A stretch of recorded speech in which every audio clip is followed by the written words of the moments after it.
Mindanao.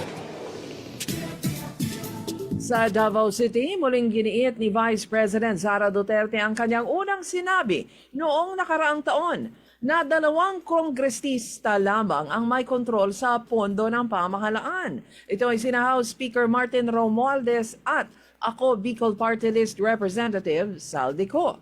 Nagbabala siya na maaring maulit ito dahil ang bagong House Speaker na si Congressman Faustino D. ay tuta pa din ni Pangulong Marcos at ni Romualdez. Sa Davao City pa din, nasa 100 litsong baka at dambuhalang crocodile cake ang inihanda at pinakain sa mga lumahok sa Peace Rally sa Rizal Park laban sa korupsyon at pagpapauwi kay dating Pangulong Duterte.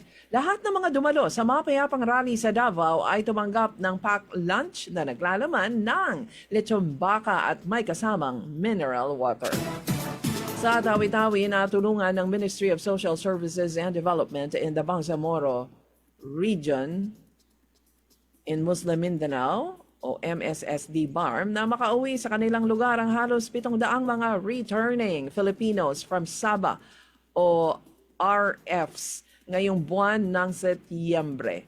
Matapos na sila yung madokumento at mabigyan ng ayuda, ay tinulungan naman ng MSSD na sila'y maiuwi sa kanilang lugar. Sila'y binigyan din ng psychosocial support ng MSSD BARM.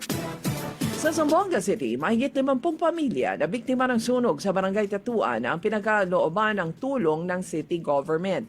Sila'y nabiktima ng sunog na nangyari sa Barangay Tatuan. Wala namang naiulat na nasawi o nasaktan sa sunog na nagsimula dahil sa naiwanang electric fan na magdamag umandar at pinaniniwala ang pumutok pasado 3:00 ng hapon nitong weekend. Tigo Mindanao.